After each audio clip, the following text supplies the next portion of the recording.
Dans les années 1980, j'étais un gars du genre je m'en foutiste.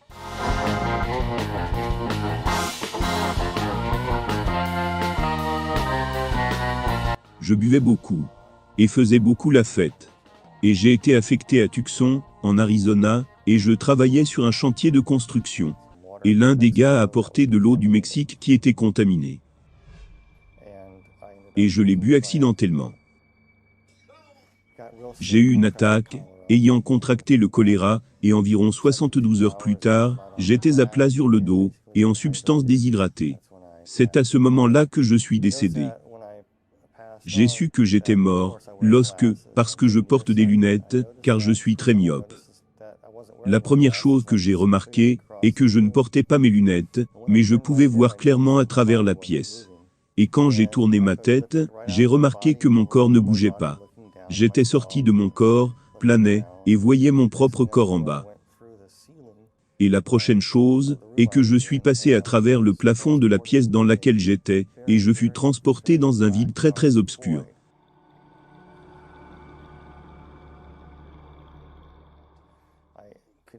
Je pouvais entendre quelqu'un me parler, comme en télépathie, et il m'expliquait beaucoup de choses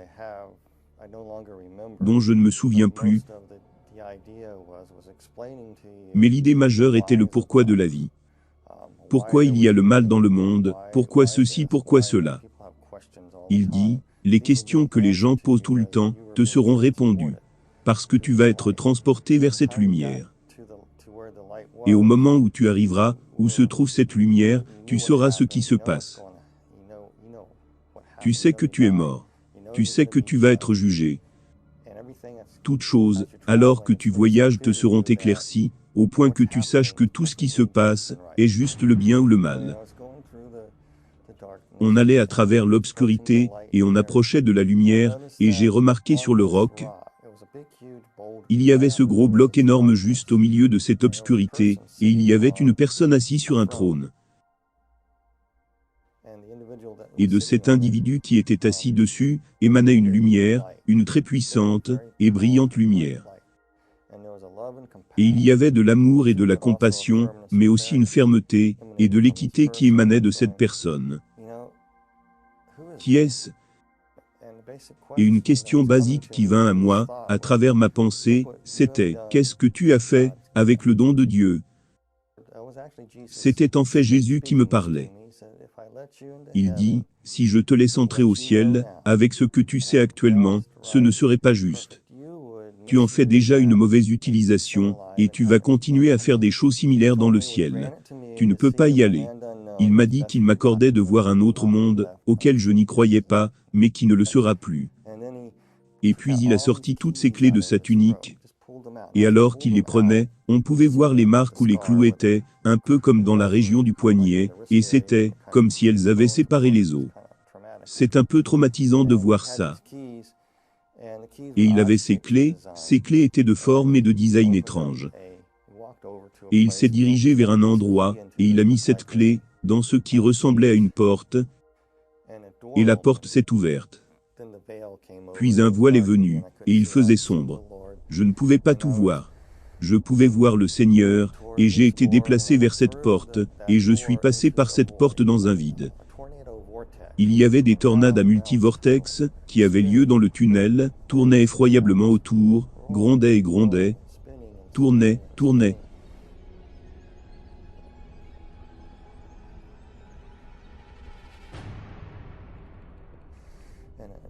L'odeur était horrible.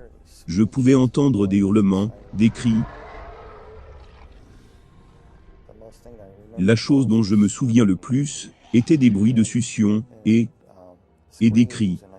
Je pouvais ressentir une chaleur, une très forte chaleur. La chose suivante est que je suis tombé du ciel. Ça ressemblait au ciel. Et je suis tombé au sol. Ça m'a fait mal. Je me suis relevé, et j'ai regardé autour. Où suis-je? Des gens ont accouru, et certains d'entre eux ressemblaient à des personnes qui étaient mortes que je connaissais, et d'autres personnes que je connaissais, qui n'étaient pas mortes. Et ils sont venus autour de moi, m'ont donné des tapes dans le dos, et marchaient avec moi. Mais quelque chose n'était simplement pas normal avec ces gens, parce qu'ils avaient l'air bizarres. Ils avaient des regards jaunâtres dans leurs yeux, et leurs yeux étaient presque comme ceux des reptiles. Je regarde et je vois un, qui ressemblait à mon meilleur ami, se transformer en une autre personne. Et j'ai dit, attendez une minute, tu ne peux pas faire ça. Qui es-tu? Et puis tout d'un coup, je regarde autour, toutes ces personnes autour de moi, ne sont pas des personnes. Ils ont commencé à se transformer, en ce qu'ils étaient réellement. Ils étaient les créatures les plus laides que j'ai jamais vues. Ils étaient juste horribles, comme des légumes pourris. Ils étaient déformés, et tordus. Ils n'étaient pas parfaits en aucun cas. C'étaient juste des créatures sales et puantes. Et ils commencèrent à venir vers moi comme s'ils allaient me déchiqueter en morceaux. Et l'un d'eux a essayé de m'attraper juste à la poitrine, un autre a essayé de me saisir par les jambes. Pendant qu'ils essayaient de me déchirer en morceaux, ils ont reculé, et celui qui plus tôt ressemblait à mon meilleur ami, et qui s'est transformé en différentes personnes est venu vers moi. Il avait environ 1,20 m. Il ressemblait à une sorte de demi-dinosaure, une créature de type reptilien, et il sifflait et crachait sur moi. Et parlait dans une langue que je ne pouvais pas comprendre. Je ne savais pas ce qu'il disait au début. Il disait comme dans un mauvais anglais, « Suis-moi, suis-moi, suis-moi ». Il m'a fait signe. Nous avons fait quelques pas, et tout d'un coup nous étions au bout de l'horizon. Ce qui n'avait aucun sens. Mais nous sommes arrivés à ce qui ressemblait comme le bout de l'horizon. On ne pouvait pas aller plus loin, je ne comprenais pas. Et pourtant quand je regardais dehors, je pouvais voir tous ces vastes champs de montagnes. Et puis cette créature a mis sa main dans cet horizon, et il l'a déchirée, et l'a ouverte comme un voile. Et il en est sorti une route, et il m'a dit de venir. Il m'a fait signe de venir, alors je suis juste allé de l'avant, je suis sorti. Et la chose suivante qui s'est passée, je me suis retrouvé sur une large route, plate et poussiéreuse. Et il y avait des cellules cubiques, l'une après l'autre. Il y avait des cellules au-dessus, un peu en retrait, concaves, et elles allaient en hauteur. Et il y en avait 6 sur le plafond de cet endroit. Et dans les murs sont encagées des personnes, dans des cellules. Et pointé vers un autre cube, et dans ce cube que je regardais, il y avait des gens à l'intérieur. Certains cubes, dans certains endroits, étaient vides, et attendaient que des personnes arrivent, comme je venais de le faire. Et en regardant, on me montrait une autre personne, et une autre personne, et une autre personne. Chaque personne qui était dans son cube, c'était comme si elle revivait une fois de plus, des parties de leur vie, mais pas d'une manière très agréable. C'est comme si elles vivaient dans de réels cauchemars. Et alors que nous marchions, j'ai réalisé que l'enfer est un endroit grand et énorme. Et qu'il y a beaucoup d'autres endroits de l'enfer que je n'ai pas visités. Je venais de voir l'endroit appelé le puits. Et il dit, cela t'a été accordé. Suis-moi au milieu de la route, et nous sommes allés au milieu de la route. Et tous ces démons et créatures qui couraient partout. Et j'ai vu tous ces gens à divers stades de tourment, et certaines de ces créatures démoniaques à l'intérieur de ces cubes, qui entraient à volonté. Et ils attaquaient les gens de différentes manières. Mais pour les gens qui ressemblaient à d'autres personnes, ou à des moments de leur vie, ressemblaient à des démons, quel que soit leur pire cauchemar, c'est en substance ce qu'ils revivaient. Nous avons marché vers une autre file d'attente, nous avons regardé à l'intérieur un autre individu qui était là. Et il m'a rappelé un vieux voilier. Ce type fut capitaine de navire, et il était fouetté. Les choses qu'il faisait subir sur son propre voilier. Il avait plaisir à faire du mal aux gens, parce que c'était son navire, et il aimait être méchant avec son équipage, et cela lui était rendu pareil. J'ai remarqué cette créature, qui me regardait qui était dans un cube au début.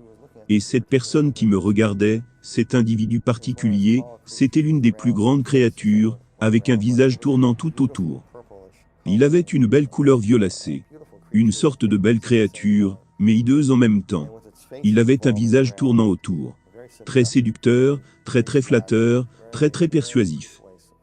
Il essaie de planter des pensées dans votre esprit, essaie de vous dire, pourquoi un Dieu si bon permettrait-il à des gens de souffrir ainsi? Il essayait de me faire maudire Dieu. Je ne sais vraiment pas qui était cette créature démoniaque. Je sais qu'il avait un grand pouvoir et une grande autorité, il était second en commandement. Ça aurait pu être Satan lui-même. Tandis qu'un vortex tournait, une dame qui venait de mourir dans un accident de voiture en est sortie, et elle fut déposée là-bas. Et je l'ai vue à son arrivée, et à l'intérieur de son cube. Elle a pensé que c'était une illusion de la ferme de sa grand-mère, que ses grands-parents cultivaient, et qu'elle aimait beaucoup quand elle grandissait. Et sa grand-mère est décédée récemment. Alors, quand elle est entrée dans ce cube, elle a immédiatement pensé qu'elle était au paradis, car il y avait une grand-mère qui l'attendait là pour l'accueillir. La grand-mère était en fait un démon qui lui donnait l'illusion d'être sa grand-mère. Elle a dit, « Cher Pudding, tu es au paradis, je suis si contente que tu sois là. » Et elle pensait vraiment qu'elle était au paradis. Mais il y avait un côté plus sombre de cette femme. Elle faisait faire à ses enfants ce qu'elle voulait. Ses enfants voulaient quelque chose d'autre, elle voulait qu'ils soient ceci, s'ils ne le faisaient pas à sa façon, c'était la bastonnade, c'était de la violence verbale, elle les réduisait à rien. Alors qu'elle s'asseyait, je regardais, et des branches des arbres l'ont agrippée, c'est alors qu'elle s'est rendue compte qu'elle n'était pas au paradis. Alors que nous passons devant des cubes, avec des gens à l'intérieur, ceux-ci étaient pris dans des flammes. C'était comme si leur peau était encore intacte, mais ils brûlaient. Il y avait cet individu qui aimait jouer au billard, mais ce type était un tueur en série d'enfants. Il a vécu dans les années 1940, et il était dans cette salle d'attente de billard, avant que les punitions ne tombent sur lui. Il pensait qu'il avait une pause. Et ensuite des gens là-bas le tourmentaient, ils sont venus le prendre, l'ont attrapé, et se sont mis à le déchirer. Et du ciel je pouvais voir ce grand démon qui descendait. C'était un serpent qui vint, l'engloutit, et l'avala. Et tous ces petits démons qui arrivaient et disaient, « C'est pas juste, nous n'avons pas encore une autre chance sur lui. » Il le régurgita. Il était tout entier. Je sais que cela semble vraiment bizarre, mais c'est ce qui s'est passé. Alors tous les autres petits démons, de petits êtres minuscules d'environ 30 cm lui ont sauté dessus.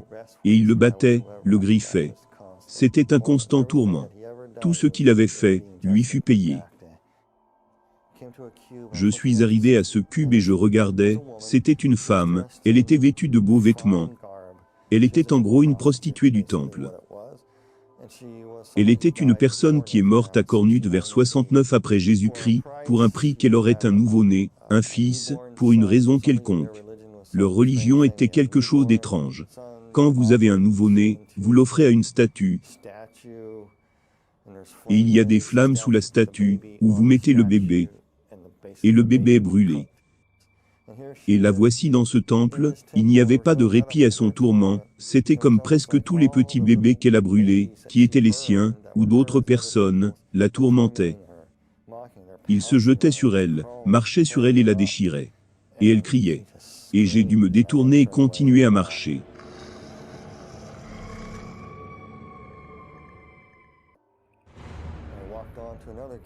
Je suis allé sur un autre cube, nous avons regardé dans cet autre cube sur cette rangée, et il y avait une autre dame, et elle croyait que Dame Nature pourrait la sauver. Elle adorait les arbres et les rochers.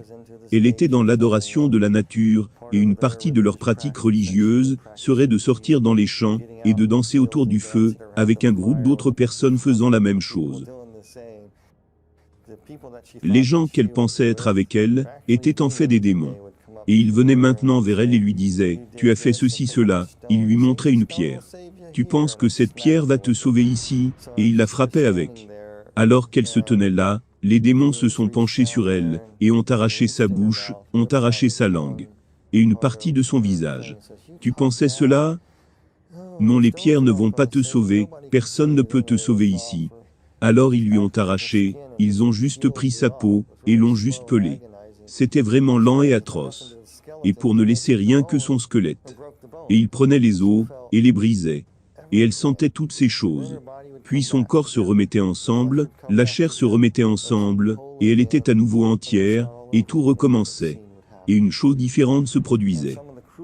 Et certaines des personnes les plus cruelles de la terre y étaient. Certaines personnes, je n'aime pas dire les noms de personnes, ou quoi que ce soit. Alors que nous marchions dans un autre segment de l'enfer, près des renfoncements, un autre segment du profond puits sombre. Et nous sommes arrivés à cet endroit vide, et ce cube était ouvert, Et à l'intérieur, ce démon qui essayait de me faire entrer dans ce cube, où il y a comme une chaise de dentiste. Je n'ai pas peur du tout des dentistes, mais cette chose ressemblait à une chaise de dentiste pour moi, et avec toutes ces créatures hideuses là-dedans, qui essayaient de me dire, c'est là que tu vas aller. Ils essayaient de me faire entrer là-dedans, et je ne voulais pas y aller. Ce moment fut très difficile pour moi. Parce que vous devez comprendre, tu as tellement peur. Tout ce temps que j'étais là-bas, je n'arrêtais pas de dire, Jésus-Christ, Jésus-Christ, Jésus-Christ. Et à ce moment-là, j'ai dit probablement Jésus-Christ, Jésus-Christ, si vite, Jésus-Christ, Jésus-Christ, qu'on ne pouvait plus compter. Il me voulait dans ce cube, et j'avais peur. Je ne voulais pas y aller, dans cette chose. Et comme je l'ai dit, pendant tout ce temps, j'ai ressenti une connexion, avec quelqu'un d'en haut, le Seigneur. Et puis tout d'un coup, vous pouviez sentir quelque chose arriver sur vous. J'étais tellement pétrifié, que je ne pouvais pas distinguer, ce que c'était. Tu pouvais sentir des pas derrière toi, et le sol tonnait. Et ça approchait, quel que soit ce qui marchait derrière moi, j'avais trop peur, pour essayer de voir qui c'était. Parce que je ne voulais pas que ces choses se précipitent et m'attrapent. Et tout à coup, ils ont commencé à venir vers moi, et dans le ciel proche, juste derrière moi, cette grande créature violacée, cette grande créature démoniaque, a en quelque sorte commencé à reculer doucement, à reculer jusqu'à sortir de la scène, dans les ténèbres de l'enfer. Et le Seigneur m'a retiré.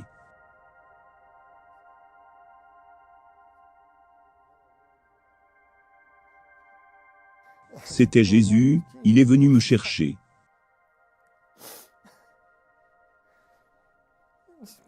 Dans cette partie, je me souviens bien clairement. Il vint me chercher, dans ses bras. Et je pouvais voir que quand ils l'ont crucifié. J'étais juste là, tandis que ses os étaient séparés. Il dit, ils ont séparé mes os à cause de toi. Et il m'a porté. J'ai flotté dans les airs. J'ai traversé le centre du puits. Je suis monté tout droit. Je me souviens un peu que j'avais été emmené à l'hôpital. Je me suis réveillé dans une chambre d'hôpital. Et des infirmières me donnaient des petits coups, et quand je me suis réveillé, essayant de respirer, j'ai attrapé le médecin et dit, « Je ne suis pas dans un cube, je ne suis pas dans le cube. » Et le médecin dit, « Non, tu es dans un hôpital. » Pour moi je n'étais plus athée, il y a un Dieu, il y a un paradis, et il y a un enfer.